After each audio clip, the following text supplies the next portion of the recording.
మరి ఎందుకు రాజుని ప్రేమించినవో? నేను అడగగానే బ్యాలెన్స్ చేయిస్తాడు, నాకు పానీపూరి తినిపిస్తాడు, ఆటోలలో రోజు తిప్పుతాడు.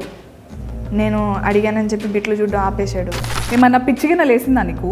రాజు అందరు మగోళ్ళ లెక్క కాదు మేడం. దేవుడా, ఆ ట్రైలర్లోనే నీ జీవితం అంతా నేను ట్రావెల్ చేసినట్టు అనిపించింది నాకు. ఒంటి మీద సున్ని లేకుండా కాలు బయట పెట్టాలి, నీ సంగతి అయినట్టేనే.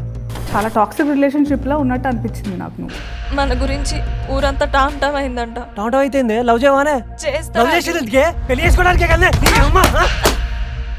ఏమనుకోరంటే ఒక మాట చెప్తా, ఇట్లనే కాళ్ళు ఒత్తుతారు, స్టార్టింగ్ పడ్డాక పీక నొక్కుతారు. మీ ఆయనతో మీరు ఎప్పుడు గొడవలు పడలేదా? ఇక్కడ టాపిక్ నాది కాదు.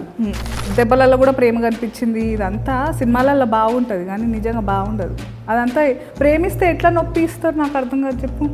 నొప్పిద్దామని అనుకోలేదు. నేను కొడితే కూడా నేను చంపితే కూడా ప్రేమ చూస్తున్నారని కదా నెత్తికెక్కుతారు వీళ్ళంతా. లేదు మేడం, మరి నేను కొడతా కదా రాజుని అదే ప్రేమతో. నువ్వు కూడా కొట్టినావా?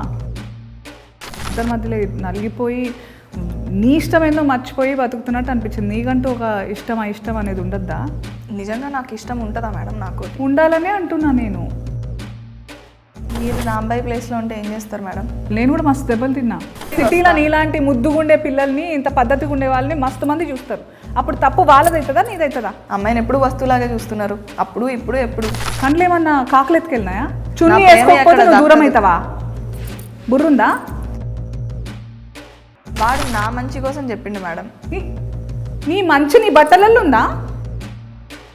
ఏమో మేడం, నాకు అవన్నీ తెలియదు. రాజుగాని ఏం చేసినా నాకు ప్రేమే కనిపిస్తుంది.